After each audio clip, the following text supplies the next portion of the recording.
Présence de chacun d'entre vous, nous savons que Dieu est fidèle. Amen. Et ce qui avait été prévu pour ce temps, nous allons tout recevoir. Amen. Amen, amen. Amen. Dis à ton voisin, tu ne vas pas sortir de ces lieux comme tu es rentré. Alléluia. Yes, alléluia. Tu ne vas pas quitter ces lieux comme ça, parce que la Bible dit que sa parole ne retourne jamais à lui sans avoir accompli ce pourquoi elle a été envoyée. Alors Dieu a une parole pour toi ce soir. Amen. Cette parole, elle est pour ta bénédiction. Amen. Amen. Et je n'ai pas besoin de vous présenter, pour ceux qui ne le connaissent pas, le pasteur Adama Ouedraogo vient du Luxembourg. Amen. Amen. Amen, amen. Gloire à Jésus. Alléluia. Alors nous avons vraiment un privilège de ce qu'il soit ici ce soir. Il devait déjà venir depuis longtemps, mais voilà, le diable avait voulu nous empêcher, mais Dieu lui-même a bien organisé les choses. Alléluia. Alléluia. Alors, initialement, c'était prévu que ce soit le pasteur Roland Dallot, mais comme j'avais déjà expliqué, pour ceux qui ne savent pas, donc il n'a pas pu y venir pour des raisons que vous connaissez, mais il m'a écrit hier soir pour vous dire qu'il sera là bientôt. Il sera ici au mois de décembre, mais nous allons fixer un autre programme avec lui pour certainement l'année prochaine, peut-être au mois de décembre, mais on ne sait pas encore, mais on le dira plus tard. Mais en tout cas, ce soir, nous bénissons Dieu parce que nous avons le Seigneur qui est ici. Amen. Amen. L'Esprit de Dieu est ici. Yes. Dieu n'est jamais en vacances, bien-aimé. Yes. Alléluia. Et Dieu sait pourquoi il a prévu ça. Et il sait pourquoi il nous a envoyé le pasteur Adama ce soir. Amen. Et nous sommes bénis de l'accueillir. Est-ce que nous pouvons encore acclamer le Seigneur très très fort? Alléluia.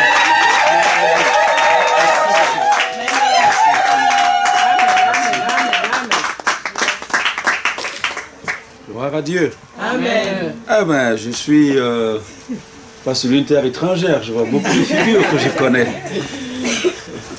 Merci d'être là ce soir. Alors une première chose, c'est d'abord de m'excuser parce que pour ceux qui me connaissent, je suis un soldat et un soldat n'aime pas le retard. Mais vous ne m'avez pas dit qu'il y avait beaucoup de travaux à Bruxelles. Oui, et que quand on fait quelques années, on oublie les repères. Alors j'ai tourné, je suis allé à Zaventem, je suis revenu, voilà. Gloire à Dieu. Amen. Je me réjouis de partager ce moment avec vous.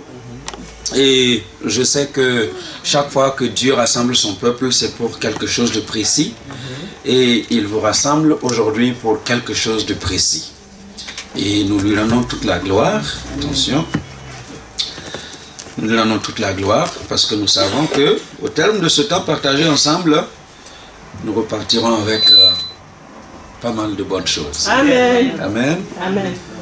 Bon, ben voilà, c'est pas Roland Dallot, c'est le petit Adama. C'est le grand. Oui, j'ai dit en effet 1m81, ce n'est pas petit. Et ça s'arrête là. La grandeur d'Adama s'arrête au 1m81. Gloire à Dieu. Donc on finit à... Entendons-nous d'abord, voilà. On finit à 21h. Donc, connaître par l'Esprit. Vous avez déjà prié. Je fais foi à votre prière. Amen. Et je dis Amen. Amen. Je ne sais pas exactement ce que le pasteur Roland avait dans sa tête quand il vous a proposé ce thème. Bon, j'ai essayé d'aller fouiller, de voir ce que je peux vous donner. Ce n'est certainement pas ce qu'il aurait pu donner, mais voilà, je vous donne ce que j'ai préparé. Amen. Alléluia. Amen. Alors, la dernière remarque, c'est que tout ce que vous allez entendre, il n'y a rien de nouveau. Vous avez certainement déjà entendu, votre pasteur vous a certainement déjà prêché, mais la répétition, c'est la mère de la science. Voilà, et je suis là ce soir pour répéter ce que Dieu vous a déjà enseigné et qu'ensemble nous puissions prier et laisser Dieu faire comme il veut faire dans nos vies. Amen. Amen. Amen. Alors, je vais vous amener à lire dans la première épître de Paul aux Corinthiens, chapitre 2. Je suppose que quand vous avez entendu connaître par l'esprit, vous êtes parti par là-bas. Hein, Natacha, tu es parti où? Hein? Donc je vois des figures que je connais. Hein? Et Natacha, comment vont les enfants? Ils sont... Non, toi. Hein? Ils sont combien maintenant? Ah, bravo. Et Follet, il fait du bon boulot. Hein? Et Natacha? Ils sont combien? 4. C'est bien. Oh, c'est formidable. J'aime ça. Parce que, voilà, Dieu nous a appelés à multiplier. Et quand je vois les familles qui se multiplient, ça me réjouit beaucoup. En fait, il y a 3 choses que j'aime dans mon ministère. 3 choses. Et à Luxembourg, tout le monde le sait. Et Dieu me fait grâce avec ces 3 choses. La première chose qui me plaît et que j'aime dans mon ministère, ce sont les mariages. Les mariages. Ah, et je vous assure qu'on a marié. Chaque année, on a marié. Parfois par dizaines. Alors, voilà. J'aime beaucoup ça. Et quand on les a mariés, la deuxième chose que j'aime, c'est de présenter leurs enfants. Hein? Et là aussi, je vous assure que, par année, la petite église de Luxembourg, en 2014, on en a eu 20. Et chaque année, il y a au moins 10. Eh oui. Eh oui. Donc j'ai dit aux gens, même si vous ne voulez pas venir vous convertir, nous on les fait à la maison. Alors vous imaginez, depuis 2009, j'ai compté un peu plus de 100 enfants qui sont nés dans l'église. Ouais. Alors Dieu est bon. Amen. Alors si vous êtes là et vous voulez avoir un enfant, c'est parti. C'est parti. C'est parti. Donc, je vous ai dit que nous allions lire quoi? 1 Corinthiens chapitre 2. Bon, le monsieur qui est venu déposer ce truc-là, je pense que tu vas avoir quelques difficultés parce que je ne vais pas le regarder tout le temps. Voilà, je te fais travailler. Viens prendre ça. Hein? 2 Corinthiens chapitre 2. Qu'est-ce que j'ai dit? 1 Corinthiens chapitre 2.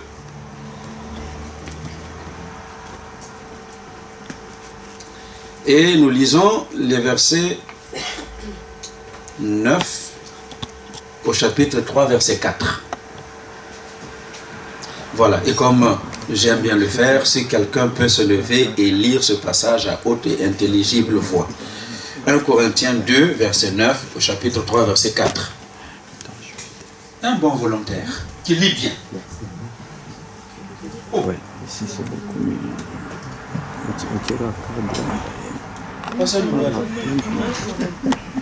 Un Corinthien, vous y êtes? Vous avez trouvé? Tout le monde a trouvé un Corinthien? Chapitre 2, verset 9 au chapitre 3, verset 4. Mais, comme il est écrit, ce sont des choses que l'œil n'a point vues, que l'oreille n'a point entendues, et qui ne sont point montées au cœur de l'homme, des choses que Dieu a préparées pour ceux qui l'aiment. Dieu nous les a révélées par l'Esprit, car l'Esprit sonde tout, même les profondeurs de Dieu. Lequel des hommes, en effet, connaît les choses de l'homme, si ce n'est l'Esprit de l'homme qui est en lui? De même, personne ne connaît les choses de Dieu, si ce n'est l'Esprit de Dieu. Or, nous n'avons pas reçu l'Esprit du monde, mais l'Esprit qui vient de Dieu, afin que nous connaissions les choses que Dieu nous a données par sa grâce, et nous en parlons, non avec des discours qu'enseigne la sagesse humaine, mais avec ceux qu'enseigne l'Esprit, employant un langage spirituel pour les choses spirituelles. Mais l'homme animal ne reçoit pas les choses de l'Esprit de Dieu, car elles sont une folie pour lui, et il ne peut le connaître, parce que c'est spirituellement qu'on en juge. L'homme spirituel, au contraire, juge de tout, et il n'est lui-même jugé par personne, car qui a connu la pensée du Seigneur pour l'instruire? Or, nous avons la pensée de Christ. Pour moi, frère, ce n'est pas comme à des hommes spirituels que j'ai pu vous parler, mais comme à des enfants comme à des hommes charnels, comme à des enfants en Christ. Je vous ai donné du lait, non de la nourriture solide, car vous ne pouviez la supporter, et vous ne le pouvez même pas à présent parce que vous êtes encore charnels. En effet, puisqu'il y a parmi vous de la jalousie, des disputes, n'êtes-vous pas charnels et ne marchez-vous pas selon l'homme? Quand l'un dit « moi je suis de Paul » et un autre « moi d'Apollos », n'êtes-vous pas des hommes? Merci. Amen. Amen. Alors, vous avez retenu avec moi le verset 12. Donc, tout ce qui a été lu ici est d'une importance capitale. Mais au verset 12, qu'est-ce que nous avons? Or, nous n'avons pas reçu l'esprit du monde, mais l'esprit qui vient de Dieu, afin que nous connaissions les choses que Dieu nous a données par sa grâce. Comment nous allons connaître les choses que Dieu nous a données par sa grâce? Par l'esprit. Par l'esprit. Nous ne pouvons pas connaître les choses que Dieu nous a données par sa grâce en dehors de l'esprit. C'est pourquoi Jésus a dit d'ailleurs que quand l'esprit viendrait, quand le consolateur, le Saint-Esprit viendrait, c'est lui qui allait nous rappeler tout ce qu'il nous a enseigné. Ça veut dire quoi? Nous faire connaître ce que Jésus a enseigné. Nous n'étions pas là quand il a enseigné. C'est l'esprit seul qui peut nous faire connaître les choses de Dieu. C'est lui notre enseignant. Donc pour connaître, nous avons besoin de l'Esprit de Dieu. Amen. Alors, ce soir, c'est juste l'introduction. Il y a pas mal de choses que j'aimerais que l'on note, pour ceux qui notent. Et ceux qui ne notent pas, je vous encourage à revenir avec votre petit calepin et votre stylo, parce que moi, je suis né dans un pays de culture orale. Et puis, quand on a écouté, et quelques années après, on ne s'en souvient pas. Mais tout ce qui est écrit, on peut toujours s'en souvenir. Ah, c'est pour cela qu'on dit dans mon pays que quand un vieux meurt, qu'est-ce qui se passe? C'est une bibliothèque qui brûle. Pourquoi? Parce qu'on n'a rien écrit. On pense que tout est dans la tête et que ça va aller. Alors, c'est important donc de noter ce que nous allons voir. Alors, 3 choses que j'aimerais que nous notions ce soir. Pour commencer. Il y a trois termes que nous devons comprendre pour vraiment entrer dans le vif du sujet. Alors, les 3 termes, il s'agit de l'intelligence, la connaissance et la sagesse. L'intelligence, la connaissance et la sagesse. Connaître par l'esprit.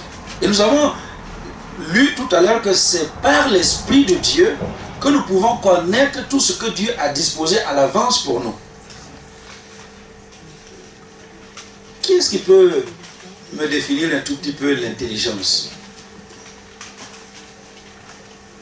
J'ai dit, on va parler de l'intelligence, la connaissance, la sagesse. Dites-moi un peu, qu'est-ce que vous savez de l'intelligence? Allez, vous qui avez étudié là en Europe ici, faites-moi le bon français. Oui? Quelqu'un veut essayer? L'intelligence, savoir notre connaissance. L'intelligence? L'intelligence? Savoir notre connaissance, donc tu connais énormément de choses qui fait que... Ça vient depuis la naissance. Non, ça vient depuis la connaissance. Non, c'est une haute connaissance. C'est une haute connaissance. Bon, à peu près ça. Qui dit mieux? La capacité à comprendre. Hein? La capacité à comprendre. Oui, Hugues. C'est la capacité d'apprendre, de retenir et puis de reproduire ce qu'on a appris. La capacité d'apprendre, de retenir et de reproduire ce qu'on a appris. Formidable. Dernière personne? Une dernière? Oui. C'est un ensemble de facultés. Un ensemble de facultés que l'on a. Ça commence à venir. Qui permettent de comprendre. Un ensemble de facultés qui permet de comprendre. Ok, alors, je vous note ce que moi j'ai noté. Donc l'intelligence, c'est l'ensemble des facultés mentales permettant de comprendre les choses et les faits, de découvrir les relations entre eux. Faculté mentale. C'est pourquoi j'ai pensé que tu as parlé de quelque chose qui est inné à la nature humaine, quelque chose que l'on a dès la naissance. Vous voyez? Donc, l'intelligence, c'est un don, une faculté, des capacités que Dieu a données à chaque être humain. Et l'intelligence, on peut la faire progresser comme on peut la faire régresser. Hein? Donc, une intelligence peut régresser par la maladie. Vous savez, quelqu'un qui a attrapé le Parkinson, je ne sais pas, les médecins le savent, hein? Les maladies mentales, son intelligence va régresser. La vieillesse, hein? Avec l'âge, vous vous rendez compte que quand vous aviez 15, 20 ans, vous reteniez des choses facilement, vous appreniez facilement. Comme la femme d'un collègue qui est à l'université, après ses plusieurs années de vie sur la terre, elle faisait le ménage dans ses affaires et puis elle retrouve ses notes de première année Candy. Et puis elle montre à ses enfants, voyez, quand maman était intelligente, elle avait des 18 sur 20, maintenant elle a du mal à avoir 18 sur 20. Parce qu'avec l'âge, l'intelligence peut régresser. Alors, le troisième facteur qui peut faire régresser l'intelligence, c'est ne pas l'utiliser. Si vous n'utilisez pas l'intelligence que Dieu vous a donnée, ça va régresser. Est-ce que vous m'entendez? Amen. Donc c'est pourquoi j'aimerais vraiment que chacun d'entre nous puisse comprendre qu'il y a une dose d'intelligence que Dieu a donnée à chacun d'entre nous. Il y a une bonne dose d'intelligence. Et les scientifiques expliquent qu'en fait, la plupart des êtres humains n'exploitent pas plus que 10% de l'intelligence. Pas plus que 10%. Donc vous imaginez les gens qui ont fait voler les fusées au ciel et tout, ils n'ont pas utilisé plus que 10%. Demande à ton voisin, quel pourcentage de ton intelligence tu utilises maintenant? Il faut l'utiliser. Si on ne l'utilise pas, ça va régresser. Alors, évidemment, ça peut progresser quand vous l'utilisez convenablement. Ça va progresser. Donc, l'intelligence est cet ensemble de facultés mentales qui vous permet de comprendre les choses et les faits, de découvrir les relations entre eux. Alors, qu'est-ce que vous pensez de la connaissance? Si vous pensez de la connaissance, rapidement. Ceux qui me connaissent savent que voilà, je ne suis pas le prédicateur qui reste là, crier tout seul et puis vous dites Amen. Non, j'aime qu'on réfléchisse ensemble. Hein? La connaissance, c'est quoi? Oh! Ensemble de choses qu'on a apprises. Ok? Un ensemble d'informations qu'on a apprises aussi. Alors, succinctement résumé, la connaissance, c'est tout ce que l'on sait. Et comment on peut savoir les choses? Il faut les apprendre. Donc la connaissance, en résumé, c'est tout ce que l'on sait, tout ce que l'on a appris. Avec l'intelligence qu'on a reçue, on apprend des choses et on sait des choses. Donc c'est ça, hein, la connaissance. Maintenant, la sagesse. Rapidement. La sagesse est innée. Maman.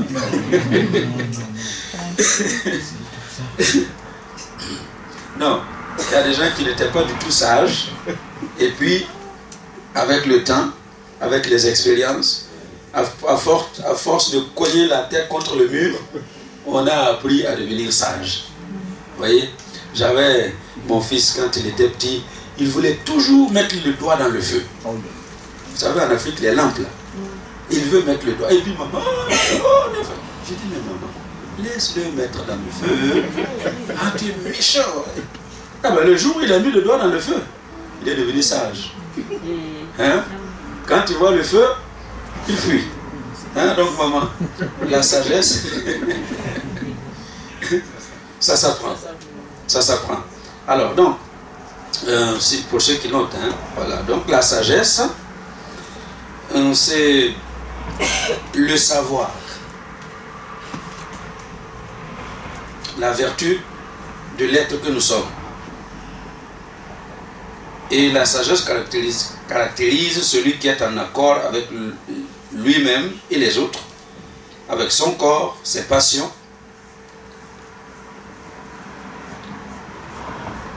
qui a cultivé ses facultés mentales tout en accordant ses actes à ses paroles. La sagesse. Donc en un mot, pourquoi je vous amène dans ce vocabulaire? En un mot, l'intelligence, vous l'avez reçue. Vous l'avez reçue. Avec l'intelligence, on apprend pour savoir. Et de ce que l'on a appris avec l'intelligence que l'on a, on applique à la vie de tous les jours. Et c'est ça la sagesse. Ça va? Donc l'intelligence, c'est donné. On peut faire progresser comme on peut faire régresser. Et la connaissance, c'est l'intelligence mise en pratique. Et la sagesse, c'est la connaissance mise en pratique. Ça se comprend. Alors, et ici, l'apôtre Paul nous dit qu'il faut justement cette connaissance-là, qui n'est pas seulement la connaissance humaine, mais la connaissance éclairée par le Saint-Esprit, pour connaître, pour pouvoir recevoir les choses que Dieu a préparées pour nous. Verset 12. 1 Corinthiens 2, 12. Vous vous rappelez? Hein? Que c'est par l'Esprit de Dieu que nous pouvons connaître les choses que Dieu a préparées pour nous. Donc, ce sont des notions très importantes. Vous voyez? Et chose suivante que je vous invite à noter, c'est dans Proverbe 24, versets 3 et 4, hein, pour clôturer cette partie remarque à noter. Proverbe 24, versets 3 et 4. Quelqu'un a trouvé? Si quelqu'un a trouvé, je vous invite à lire pour moi. Vous allez travailler, hein?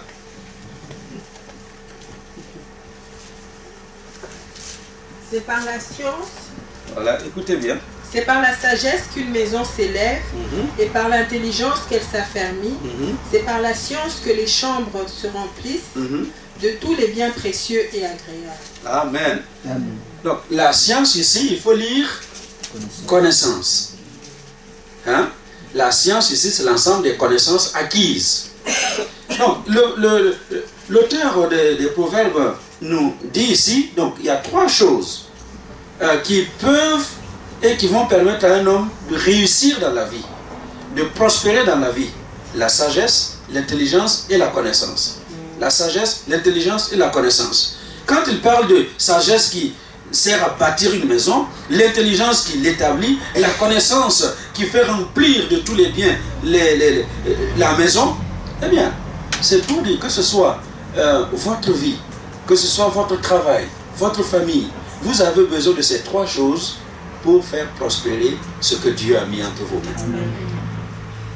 Et on conclut avec la connaissance. C'est avec la connaissance que vous allez remplir votre maison de biens. Et ce n'est pas pour rien que tout le monde va à l'école. Pourquoi vous avez été à l'école? Hein? J'ai vu comment mon ami Hugues a souffert là pendant qu'il faisait les études ici. Hein? C'était pourquoi? Dites-moi. Pour acquérir quoi? La connaissance. Pour acquérir la connaissance. Et quand vous avez acquis la connaissance, qu'est-ce que ça vous a donné? Dis-moi, toi tu as étudié quoi? Hein? Sciences relationnelles. Sciences relationnelles. Et tu travailles avec ça? Pas encore. Mais ce que je veux que nous comprenions, c'est qu'on part à l'école pour acquérir des connaissances. Et une fois qu'on a acquis ces connaissances sanctionnées par un diplôme, on a un travail. Et ce travail nous permet de vivre. Donc, même pour prospérer, dans la vie, vous avez besoin de connaissances. Et c'est ce que le proverbe nous dit ici.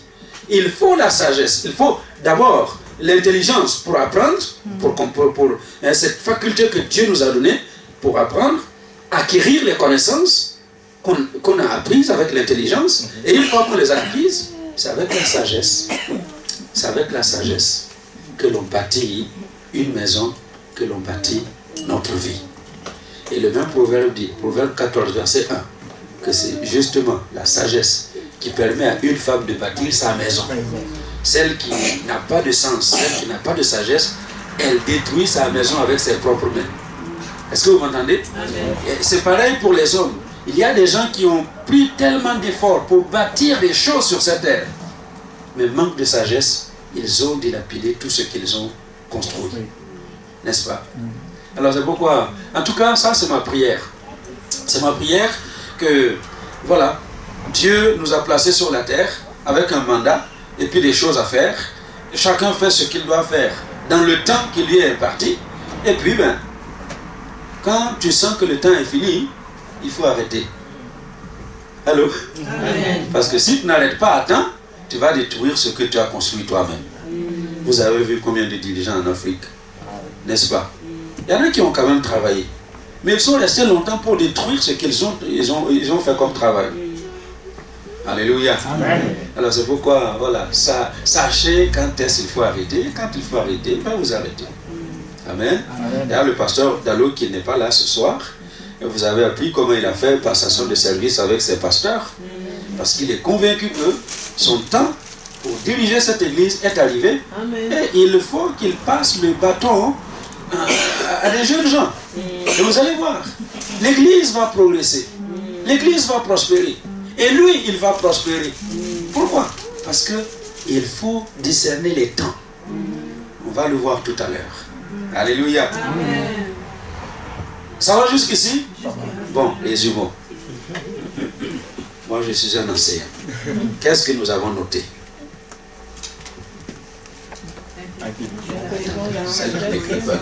Dis-moi. On a écrit l'intelligence, la sagesse et la connaissance. Ok. Et l'intelligence, c'est quoi? Je n'ai pas noté. On n'a même pas fini. Elle ne sait déjà pas ce que c'est que l'intelligence. Hein, ma soeur? La connaissance, c'est quoi? Savoir les choses. Connaître les choses. Savoir. Oui. Bon. Donc, on a noté ces termes pour pouvoir aller là où nous allons partir pendant ce week-end. Et qu'est-ce qu'on a noté encore? Hein? Non, on a fini avec l'intelligence, sagesse, connaissance. La sagesse, c'est la vertu de l'être. Oui, on a fini avec ça. Hein? On a besoin de ces trois éléments oui. dans la vie. Proverbe, exactement. Donc, retenez les passages. Donc, Proverbe 24, verset 3 à 4, on a besoin de ces trois éléments pour construire une vie qui tienne la route sur cette terre. On a besoin de ces trois. Et les gens qui vivent sur la terre sans ces trois, eh bien, ce sont des échecs. Enfin, ouais, ils ne sont pas des échecs, mais ils connaissent des échecs. Ok? Voilà. Alors maintenant, nous restons dans notre texte de 2 Corinthiens. Qu'est-ce que je dis? 1 Corinthiens 2. Alors, pour souligner ce soir,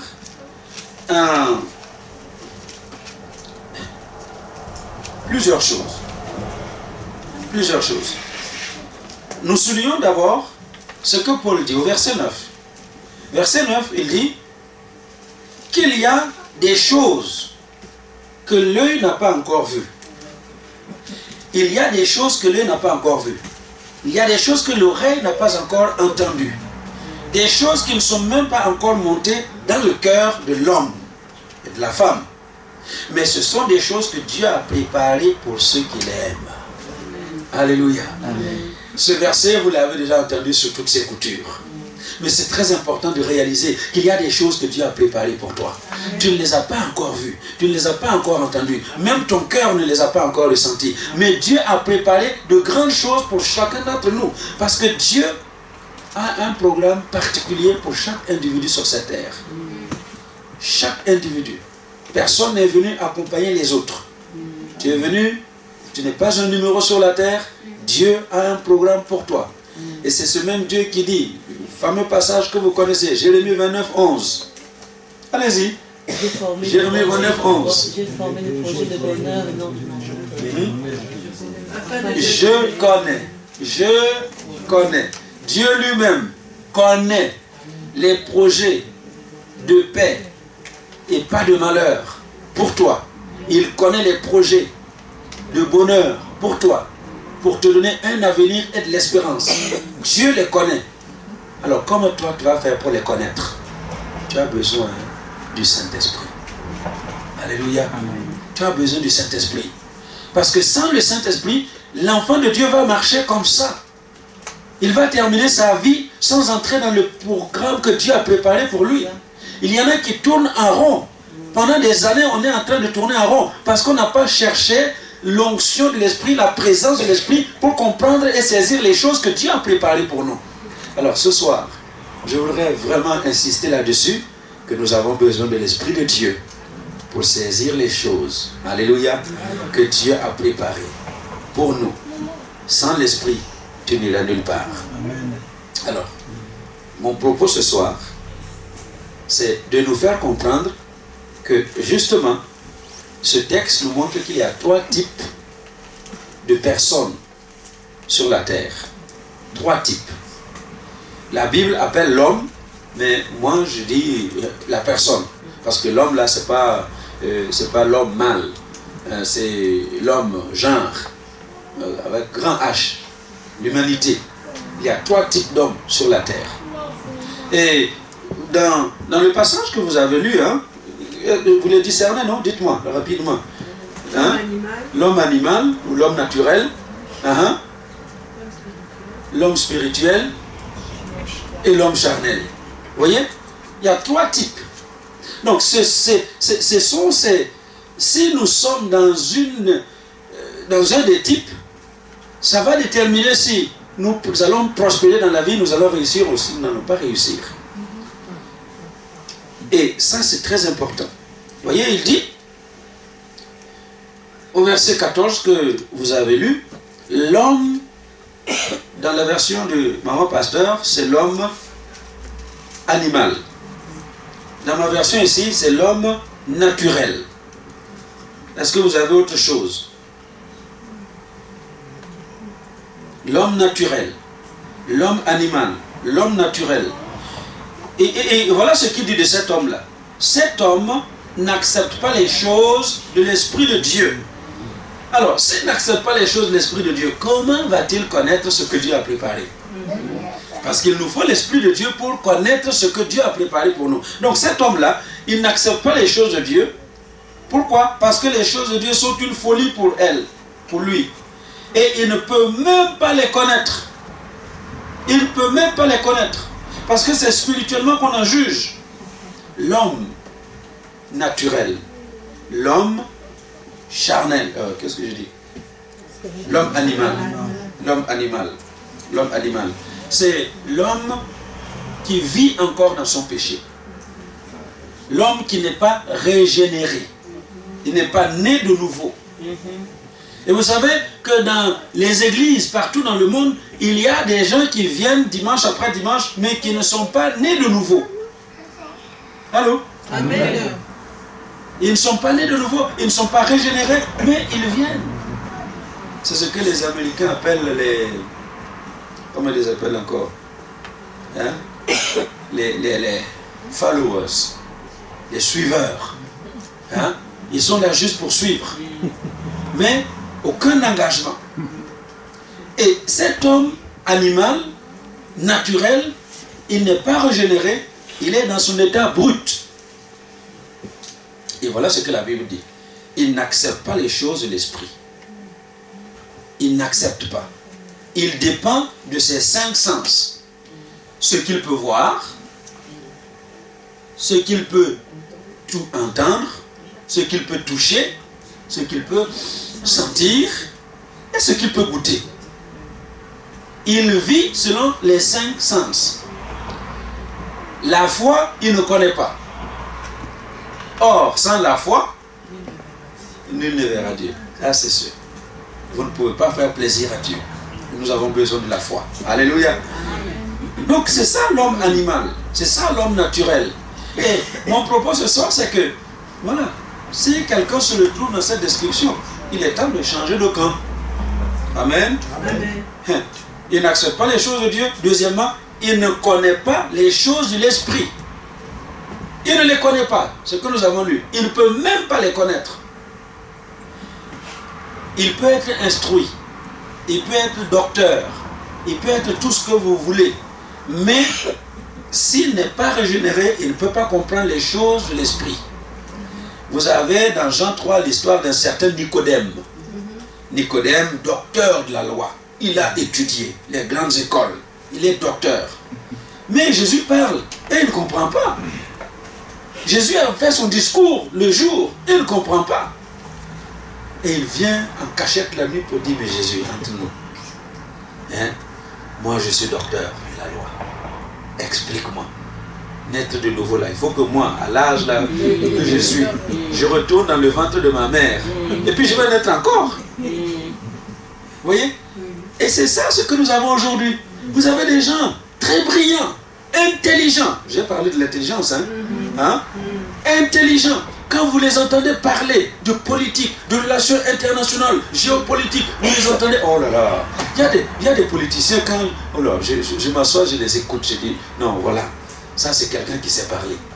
Mais il ne comprend rien dans les choses spirituelles.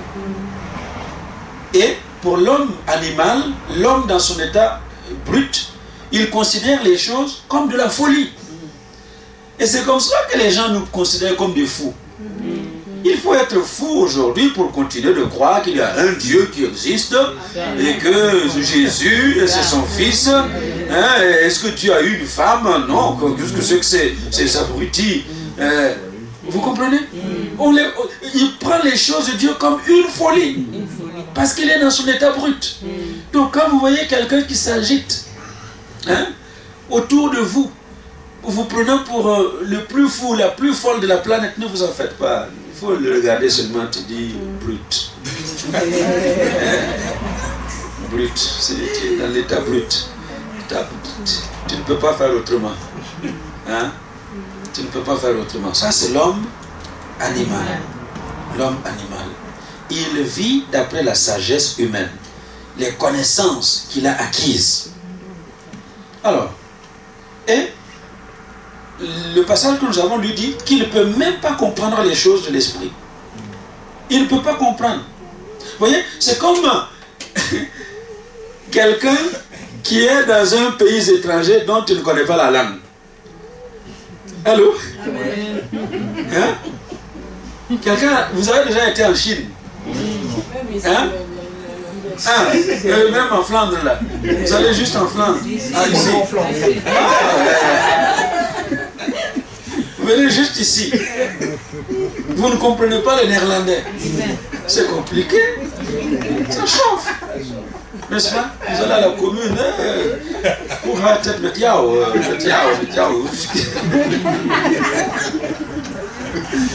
Vous ne comprenez pas? Donc, l'homme naturel, le brut là, il est comme ça. Il ne peut pas comprendre les choses spirituelles. C'est un langage qu'il ne comprend pas. Donc si vous parlez votre langage, la foi, l'amour de Dieu, la présence de Dieu, le pardon, et lui il ne comprend pas ça. Et on va vous prendre parfois pour des idiots. Hein? Mais on va voir. Alléluia. L'homme naturel, comme je l'ai dit, il peut être instruit, il peut être éloquent, il peut être aimable, il peut être séduisant. Mais le sens des Écritures lui échappe complètement. Amen. Alors, ça c'était le premier type. Mais alors, si quelqu'un est dans cette catégorie-là, comment va-t-il pouvoir prospérer dans la vie selon les projets que Dieu a préparés pour lui? Ce n'est pas possible. Il pourrait avoir beaucoup d'argent, il pourrait avoir la renommée, mais ce n'est pas ça la prospérité. La vraie prospérité, ce n'est pas avoir beaucoup d'argent, ce n'est pas être dans le matériel. Vous savez combien de gens bien fortunés finissent par se suicider dans leur fortune. Le Luxembourg, d'où je viens, c'est, d'après le registre de commerce, hein, c'est le pays le plus riche d'Europe. Allô? Amen. Ah oui, oui. Et si vous arrivez là, vous voyez, ils ont l'argent. Il y a des gens qui ont l'argent d'elle. Et ah, non, la pauvreté c'est très mauvais. C'est vraiment une malédiction. Vous voyez, quand vous arrivez ici, vous faites une petite erreur sur la route là, et vous avez les klaxons là. À Luxembourg, tu es en train de manœuvrer, les gens sont alignés derrière toi. Prends ton temps, quand tu as fini, tout le monde part. La pauvreté, ça rend les gens aigris, ils sont nerveux. Et voilà, tout est à fleur de peau. Hein? Mais écoutez bien, le Luxembourg, c'est le premier pays en Europe où le taux de suicide parmi les jeunes est le plus élevé. Vous voyez? Beaucoup d'argent, beaucoup de suicides. Pourquoi? Parce que la prospérité, ce n'est pas dans l'argent. C'est dans autre chose. Donc c'est pourquoi il faut quitter le lot de l'homme animal pour entrer dans le lot suivant. Alléluia. Bon, le lot suivant, ce n'est pas très bon non plus. Le deuxième type d'homme dont je vais parler, et que nous avons vu ici, dans le texte, c'est l'homme charnel. Hein? Dans le chapitre 3. Chapitre 3, vous avez lu avec moi, hein? Il dit, ce n'est pas comme à des hommes spirituels que je vous ai parlé, mais comme à des hommes charnels, comme à des enfants en Christ, des bébés en Christ. Je vous ai donné du lait et non de la nourriture solide, car vous ne pouviez pas la supporter, et vous ne le pouvez même pas à présent, parce que vous êtes encore charnel. Vous êtes encore charnel. En effet, puisqu'il y a parmi vous de la jalousie, des disputes, il y a une autre version qui a ajouté, et des divisions, n'êtes-vous pas charnel et ne marchez-vous pas selon l'homme? C'est ça l'homme charnel. L'homme charnel. L'homme charnel, c'est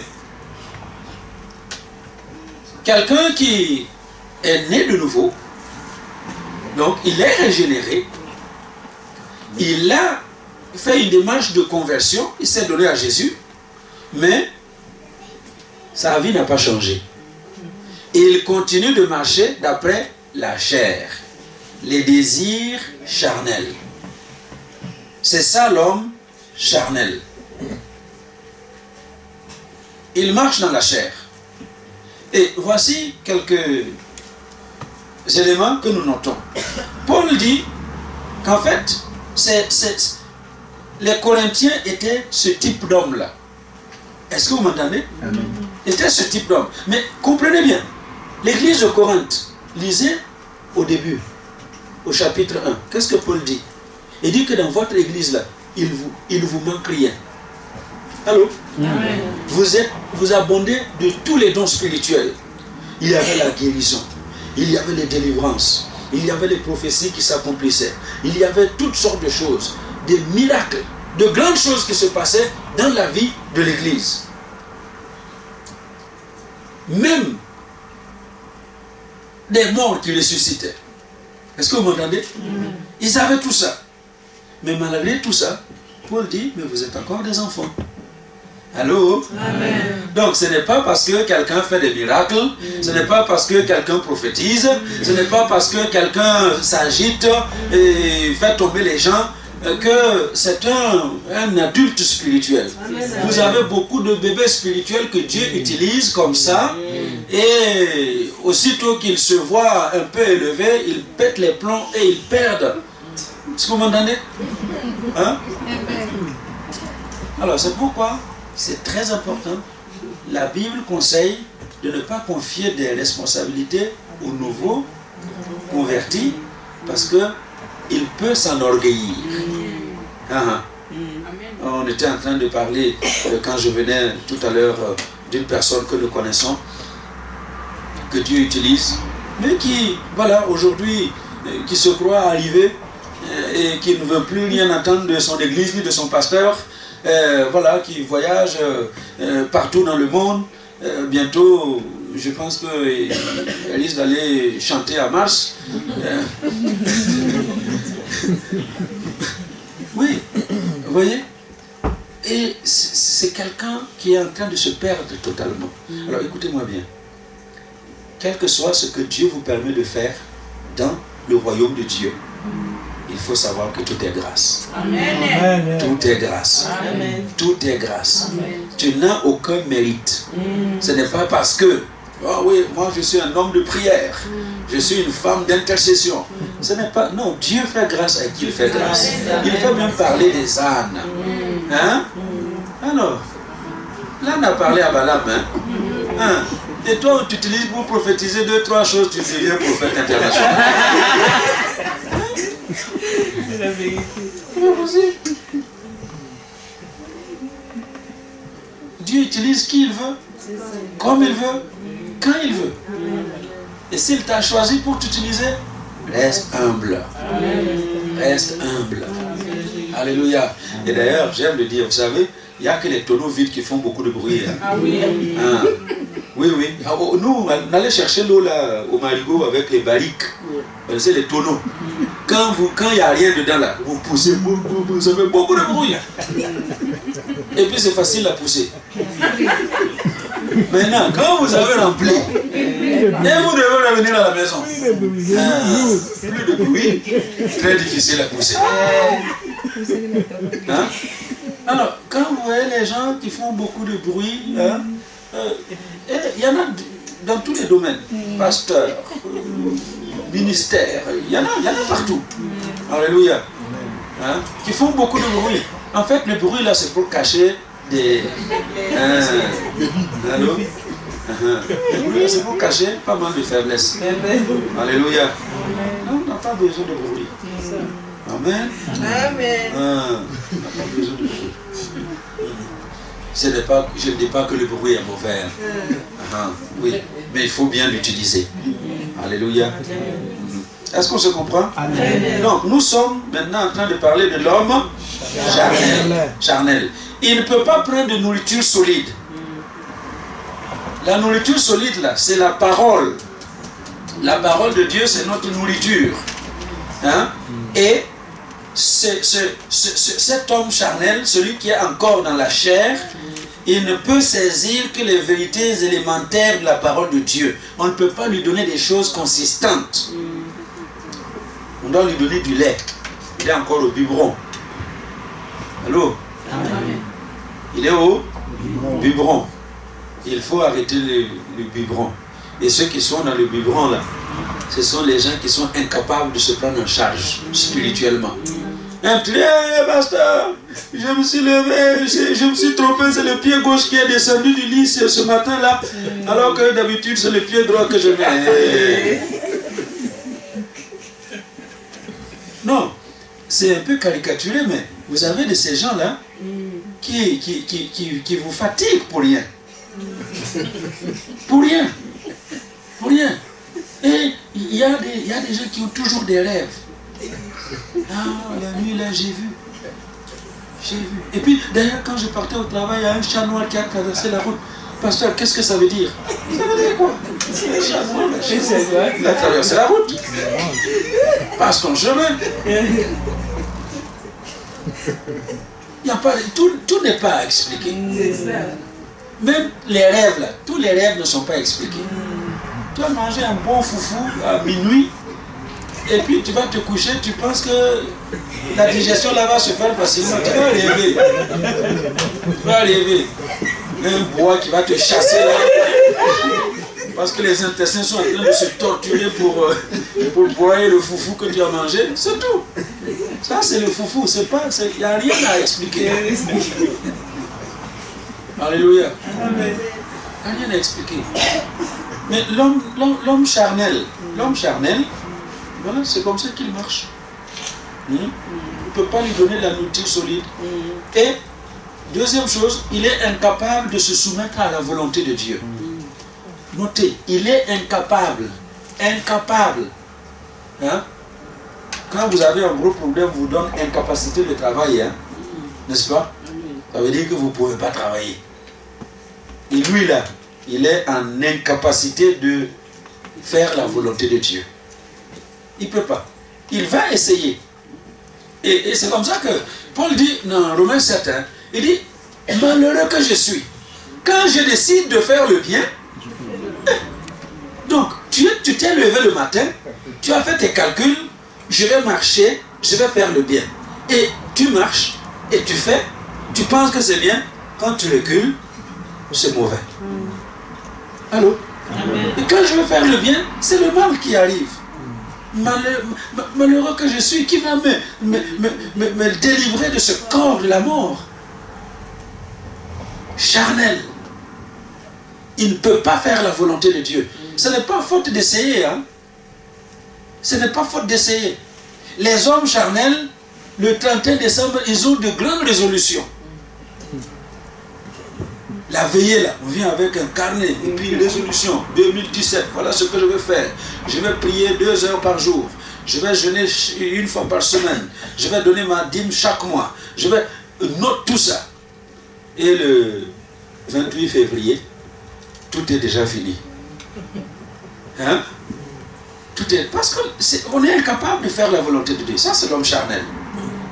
Alors, avec ça, troisième chose que vous notez, il est incapable de plaire à Dieu. Et là, vous trouvez dans Romains 8, versets 5 à 8. Car, en effet, ceux qui vivent selon la chair s'affectionnent aux choses de la chair, tandis que ceux qui vivent selon l'esprit s'affectionnent aux choses de l'esprit. Et l'affection de la chair, c'est la mort. Tandis que l'affection de l'esprit, c'est la vie et la paix, car l'affection de la chair est inimitié contre Dieu, parce qu'elle ne se soumet pas à la loi de Dieu et qu'elle ne le peut même pas. Or, ceux qui vivent selon la chair ne sauraient plaire à Dieu. Ils ne sauraient plaire à Dieu. Vous voulez savoir à quel signe on découvre un homme ou une femme charnelle? Hein? Vous voulez savoir à quel signe on le découvre? Eh bien, lisez avec moi. Galates 5, verset 16. Galates 5, verset 16 à 21. Je dis donc, marchez selon l'esprit et vous n'accomplirez pas les désirs de la chair. Car la chair a des désirs contraires à ceux de l'esprit et l'esprit en a de contraires à ceux de la chair. Ils sont opposés entre eux, afin que vous ne fassiez point ce que vous voudriez. Si vous êtes conduit par l'esprit, vous n'êtes point sous la loi. Or, les œuvres de la chair sont manifestes. Voilà. Quand vous voyez quelqu'un qui manifeste les choses là que je vais citer, ne vous posez pas de questions. C'est un homme charnel. C'est une femme charnelle. Voilà la suite. Qu'est-ce que vous lisez? L'impudicité. Attendez. Hein? L'impudicité. Vous connaissez l'impudicité? Impudicité, impureté, voilà, ça se rejoint. Vous voyez, quand vous voyez les hommes africains là, ils n'avaient rien, ils s'est marié. Hein? Et puis, il s'est marié à la femme du village là parce que c'est tout ce qu'il pouvait avoir. Maintenant, il arrive en Europe, il apprend le français, il commence à avoir de l'argent, et bien non, là c'est une sorcière. C'est là, c'est la sorcière. Je dois la faire partir. Il n'a rien compris. Il est charnel. Il est charnel. Et j'ai vu beaucoup comme ça. À tel point que maman Bishop Rosiane dit que l'argent n'aime pas le noir. Hein? Et l'argent n'aime pas le noir. Quand les gens ont l'argent, hein, vous voyez ce qu'ils font avec. Mais quand les Africains, là, nous, on a l'argent, qu'est-ce qu'on fait? Hein? Première femme, deuxième femme, troisième bureau, quatrième bureau. L'enfant à gauche, à droite. Et c'est quand on meurt que chacun dit, moi je suis le fils de...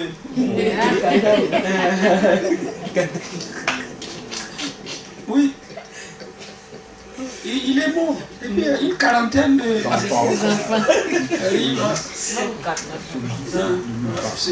C'était mon père. Vous imaginez? Charnel. Charnel. Alors que Dieu nous aide à sortir du lot des charnels pour vivre ce que Dieu a préparé pour nous. Donc on a dit l'impudicité, l'impureté, la dissolution, l'idolâtrie, la magie, les inimitiés, les querelles. Hé, attends. Non. Des chrétiens qui viennent prier et qui se tapent. Vous comprenez ça? On a prié à l'église. Il y a eu un bon message. Et puis à la sortie de l'église, là, se tape. En 2007, c'est en 2007 que j'ai commencé avec Luxembourg. Et bon, quand je suis arrivé, il y avait une dizaine de gens, des réfugiés politiques sans papier, sans argent, sans travail. Et puis petit à petit, Dieu a fait grâce. Hein? Alors, je crois que c'est en 2008. 2008, un dimanche, il y a des dimanches là, je prêche bien. Hein? Pas tous les dimanches, mais de temps en temps. Donc ce jour-là, non, moi-même, j'ai béni Dieu. Parce que non, quelque chose s'est passé. Et puis, les gens sont partis, je suis encore au bureau. 1 heure après, on vient me dire, papa, hein, il y a 2 de tes fidèles là à la gare. Parce que l'église était à 5 minutes de la gare. Et elles se sont tapées, s'arracher les cheveux. Vous imaginez? Elles ont quitté l'église où j'ai vraiment bien prêché. Et elles se retrouvent à la gare en train de se taper, de se déchirer les habits, enlever les pailles. Vous imaginez ça? Les querelles. Les querelles. C'est charnel. Allô? Donc si toi tu es marié et tout ce que tu connais c'est la querelle à la maison. Charnel. Allô? Amen. Les femmes là. Hein? Hein? Voilà. Pas de chair s'il vous plaît. Parce qu'il y en a qui piquer jusqu'à... Tu t'énerves. Bon, il y a des hommes aussi. J'ai parlé des hommes. Hein. Donc, voilà. Que chacun prenne pour son compte. Alléluia. Et puis, les jalousies. Les jalousies dans l'église. Les jalousies. Charnel. Il y a de ces gens-là qui sont jaloux, tu ne peux pas imaginer. Des hommes jaloux. La femme là, elle sort, elle va tomber avec qui elle va être. En train de c'est quoi? FBI. Il y a des hommes FBI qui doivent filer pour savoir avec qui elle traîne. Non, on n'a pas besoin de ça. La jalousie, c'est charnel. Et c'est même un démon. Si le temps le permet, j'ai développé tout ça. La jalousie, c'est un mauvais esprit. Donc quand vous avez quelqu'un qui est jaloux à l'extrême, il est possédé. C'est ça. Oui. Oui. Il y a un démon. Il faut chasser. Il faut libérer. Donc dans l'église, il ne doit pas y avoir de jalousie. Donc quand vous voyez un jaloux dans l'église, vous regardez seulement charnel. Charnel.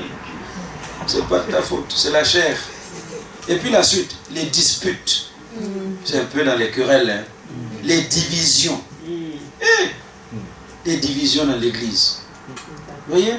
Il dit, et puis il a conclu, il dit, mais écoutez, vous là, vous êtes là, il ne vous manque rien. Dieu vous a tout donné. Dans l'église. Et tout fonctionne bien dans l'église.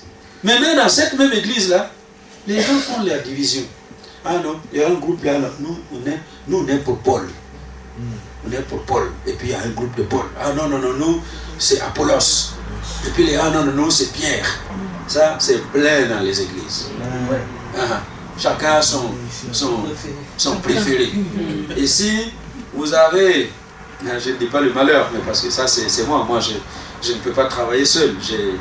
Dieu m'a fait, je trouve ça une très grande grâce, hein, de ne pas savoir tout faire.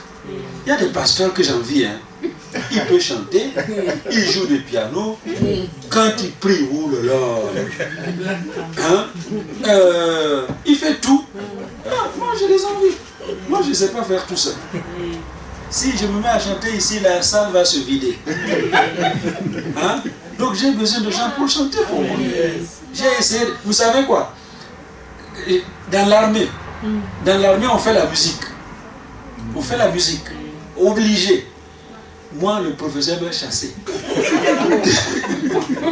Je suis allé en classe, il m'a chassé. Parce que d'Orémi, quoi, je n'arrivais pas, il m'a chassé. Voilà, donc, j'ai besoin de gens pour chanter. J'ai besoin de musiciens. Hein? Vous voyez? Donc, ce qui fait que je ne fais pas tout. Donc, c'est organisé. Chacun joue un rôle. Alléluia. J'ai 12 prédicateurs qui prêchent à l'église. Même quand je suis là ou quand je ne suis pas là. Alors je vois dans l'église, il y a des gens qui ont des préférés. Ah, pasteur n'est pas là, qui est-ce qui va prêcher? Il y en a qui m'appellent, pasteur, qui va prêcher? Je ne te dis pas. Viens, tu vas découvrir. Hein? Bon, mais comme on fait il y a un programme, il peut toujours aller checker dans le programme pour voir qui prêche. Hein? Mais c'est charnel. C'est charnel. Paul dit, mais vous êtes dans la chair. Chacun a son don. Nous n'avons pas les mêmes dons. La personne que tu ne considères pas là, elle a un don de la part de Dieu. Tous ceux qui sont dans cette église, personne n'est ici pour rien. Chacun a son don. Le petit enfant là qui est la main en rouge, ainsi en train de chipoter là dans je ne sais pas quoi, il a son don. Alléluia. Amen. Et vous allez voir, le jour où il n'est pas là, vous allez le réaliser. Alléluia. Amen. Vous allez le constater. Même les petits enfants là, il suffit qu'un enfant disparaisse, vous allez constater qu'il était important pour l'église. Parce que Dieu l'a placé avec un don particulier. Donc nous n'avons pas à nous jalouser, nous n'avons pas à nous envier, nous n'avons pas à faire de parti pris. Que chacun donne ce qu'il a d'après ce qu'il a reçu. Simplement. Alléluia. On est toujours ensemble? Amen. Bon, et puis ensuite les sectes, l'envie, l'ivrognerie, les excès de table et les choses semblables. Les excès de table, ça c'est le problème de l'Europe. Hein? On mange. Hein? Est-ce que vous comprenez ça? Amen. Comme on va manger jusqu'à faire des régimes. Hein? Vous voyez? On est obligé de faire des régimes. Alléluia. Amen. Les excès de table. Donc quand vous voyez quelqu'un qui ne sait pas se retenir, hein? Il est charnel. Les hommes là, qui ne peuvent pas se passer du foufou, c'est la chair. Allô? Comment toi, chaque jour, tu dois manger le foufou, sinon tu n'es pas bien.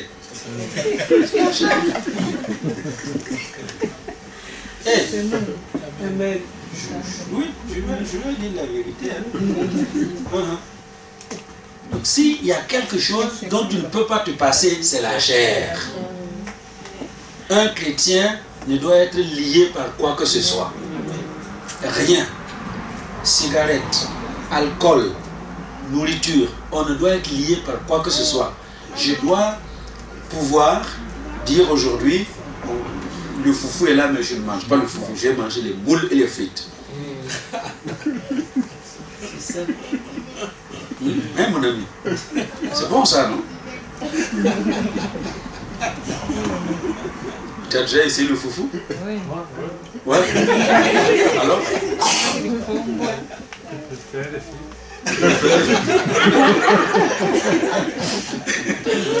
Bon, aussi. Alléluia. Hein? Mais les choses de la chair, c'est aussi simple que ça. Il ne faut pas aller chercher... non, dans les petits aspects de la vie de tous les jours, eh bien, on se laisse prendre par la chair ou pas. Amen. Amen. Voilà. Alors, ça c'est l'homme charnel. L'homme charnel, ah ça j'aime ce que j'ai écrit. L'homme charnel a les principes chrétiens, mais pas la pratique. Hein? Les principes là, oh, il les connaît. Il connaît bien. Hein? Mais il ne peut pas mettre en pratique. L'homme charnel est très fier de ses connaissances spirituelles. Il a réponse à tout. Mais lui-même là, il n'applique rien de ce qu'il connaît. C'est la chair. Hein? L'homme charnel. Ah, ça aussi notez très bien. Il accuse